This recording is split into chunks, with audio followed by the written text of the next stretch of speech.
అందరికీ స్వాగతం సుస్వాగతం. ఈరోజు నేను చెప్పబోయేటటువంటి ఒక ప్రాబ్లమ్స్ అన్నీ కూడా పాలిటెక్నిక్ కామన్ ఎంట్రన్స్కు చాలా ఉపయోగపడేటటువంటి ఒక సూత్రాలు ఇవి. కాబట్టి ఇప్పుడు ఎవరైతే పాలిటెక్నిక్ పరీక్ష ఎంట్రన్స్ రాయబోతా ఉన్నారో ఆ విద్యార్థులకు ఇది ఎంతగానో ఉపయోగపడుతున్నాయి. కాబట్టి ఈ యొక్క సూత్రాలు అనేది మీరు లెందీ ప్రాసెస్లో అంటే ఎక్కువ సమయాన్ని తీసుకోకుండా చాలా తక్కువ సమయంలో ఈ యొక్క ప్రాబ్లమ్స్ని ఎలా సాల్వ్ చేయాలి అనేది కొన్ని సందర్భాలలో మనం పెన్ను పేపర్ లేకుండా ఓరల్గా కూడా చేసేటటువంటి ఒక ప్రాబ్లమ్స్. ఆ విధంగా మీకు నేను చాలా షార్ట్ అండ్ టిప్స్ మీకు చెప్తా ఉన్నాను. కాబట్టి అలాంటి యొక్క టిప్స్ మీకు చాలా ఉపయోగపడతాయి. ఈ టిప్స్ మీరు గుర్తుంచుకున్నట్లయితే రేపు పాలిటెక్నిక్ కామన్ ఎంట్రన్స్ టెస్ట్లో మంచి స్కోరింగ్ రావడం జరుగుతూ ఉంది. కాబట్టి విద్యార్థులంతా కూడా ఈ యొక్క ఒక్కొక్క ఫండమెంటల్ చూడండి. ఫస్ట్ మనకు ఒక ఎగ్జాంపుల్ నేను ఒక ప్రాబ్లం తీసుకోవడం జరిగింది. Cos 54 degrees cos 36 degrees minus sine 54 degrees sine 30 degrees. ఇక్కడ జాగ్రత్తగా గమనించండి. రెండు స్టార్టింగ్లో కాస్ అండ్ కాస్ మైనస్ 2 తర్వాత దాంట్లో సైన్ అండ్ సైన్. ఇక్కడ ఉన్న యాంగిల్స్ అక్కడ సేమ్ 54 36 54 36.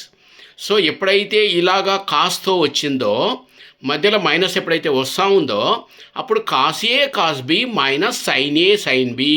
నేను రెండో లైన్లో మీకు ఫార్ములా రాయడం జరిగింది. అంటే cos A cos B minus sine A sine B వస్తే అది దేనికి సూత్రం వస్తుందంటే cos of A plus B.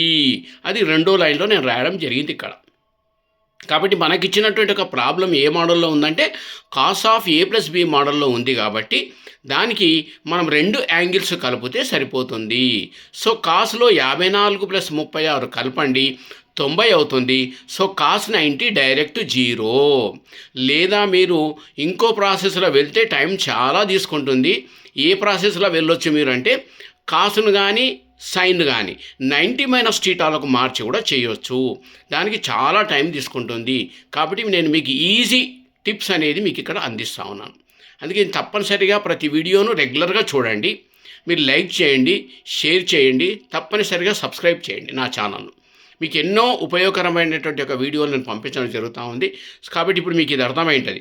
ఒకవేళ ఇదే సేమ్ క్వశ్చన్ ఒకవేళ మధ్యలో ప్లస్ వస్తే అంటే cos A cos B plus sine A sine B వస్తే అప్పుడు cos A minus B formula మనం తీసుకోవాలి. సో కాసులో 2 ఫార్ములాసు, సైన్లో 2 ఫార్ములాసు, ట్యాన్లో కూడా 2 ఫార్ములాస్. కానీ ఇక్కడ ఒక్కొక్కటి మాత్రమే రాయడం జరిగింది. సో ఇప్పుడు మీకు కాస్ ఏ ప్లస్ బి ఇక్కడ రావడం జరిగింది. కాబట్టి same cos A minus B అన్నప్పుడు మధ్యలో ప్రాబ్లంలో ప్లస్ రావడం జరుగుతూ ఉంది. ఇది చాలా ఈజీగా మీరు గమనించాలి.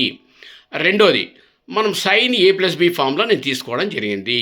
Sign A cos B plus cos A sine B అంటే మనకు వచ్చిన ఫండమెంటల్లో ఇచ్చిన యాంగిల్స్ను మీరు ఒకవేళ sine A cos B plus cos A sine B లాగా మీకు కనిపిస్తే క్వశ్చన్ మీరు అప్పుడు ఏం చేయాలి అంటే దానికి ప్లస్ చేస్తే సరిపోతుంది. అదే సైన్ ఏ మైనస్ బి వస్తే సేమ్ ఇదే ప్లేస్లో sine A cos B minus cos A sine B తీసుకోండి చాలు. సేమ్ అదే ఇక్కడ ప్లస్ అక్కడ మైనస్. అదేవిధంగా tan A plus B tan A plus tan B by 1 - tan A tan B. అంటే మనకి ఇచ్చినటువంటి ట్యాన్ ఏ ట్యాన్ బి దగ్గర ఏవైతే యాంగిల్స్ ఉన్నాయో ఏ దగ్గర ఉన్న యాంగిల్ను బి దగ్గర ఉన్న యాంగిల్ను కలపండి ట్యాన్ ఏ ప్లస్ బి వచ్చేస్తుంది. ఒకవేళ ట్యాన్ ఏ ప్లస్ బి మనకు 2 కలిపి 90 వచ్చిందా 60 వచ్చిందా 45 వచ్చిందా అని దాన్ని బట్టి మనం ఏం చేయొచ్చు అంటే ఆ యొక్క వాల్యూను రాయడం జరుగుతూ ఉంటుంది. Same tan A minus tan B వస్తే ఏ మైనస్ బి వస్తే ఇదే ప్లస్లో మీరు same tan A minus tan B by కింద 1 + ట్యాన్ ఏ ట్యాన్ బి. పైన ప్లస్ ఉన్నది మైనస్ అవుతుంది, కింద మైనస్ ఉన్నది ప్లస్ అవుతుంది. చూడండి ఎంత సింపుల్గా మీకు ఈ యొక్క ఫండమెంటల్ ఉపయోగించుకుంటే రేపు మీరు పాలిటెక్నిక్లో ఎంత తక్కువ సమయంలో ఇలాంటి టిప్స్తోని ఈ యొక్క ప్రాబ్లమ్స్ సాల్వ్ చేయడం జరుగుతూ ఉంది. కాబట్టి ఇది గమనించండి, మీ మైండ్లో పెట్టుకోండి. 3 ఫండమెంటల్స్ను 3 దానికి ఒకటి ప్లస్ ఒకటి మైనస్ గుర్తుపెట్టుకోండి. అంటే ఇప్పుడు సైన్ ఏ ప్లస్ బి అన్నప్పుడు సైన్ ఏ మైనస్ బి గుర్తుపెట్టుకోండి. సేమ్ సింబల్ ఆపోజిట్ అంతే. కాస్ ఏ ప్లస్ బి అన్నప్పుడు అది కూడా సింబల్ గుర్తుపెట్టుకోండి కాస్ ఏ మైనస్ బి ఈ 2. అదేవిధంగా ట్యాన్ ఏ ప్లస్ బి ఒకటి ట్యాన్ ఏ మైనస్ బి. లేకపోతే మీకు ఇంత సమయం తీసుకొని ఎగ్జామినేషన్లో వేరే ప్రాబ్లంకు మనకు ఏదైతే కొంచెం హార్డ్గా ఉంటుందో దానికి సమయం తీసుకోండి, కానీ ఇలాంటి ఒక ఫండమెంటల్స్కు మీరు టైం అనేది వేస్ట్ చేయకుండా చేసే ప్రయత్నం చేయండి. మంచి స్కోరింగ్ అనేది మీరు పాలిటెక్నిక్ సంపాదించండి. మీరు అనుకున్నటువంటి ఒక మంచి బ్రాంచ్ మీకు వస్తే మీరు ఫ్యూచర్లో మంచి స్థాయిలోకి వెళ్ళిపోతారు. కాబట్టి ఈ యొక్క విషయాన్ని గమనించి తప్పనిసరిగా వీటిని ఫాలో కాండి.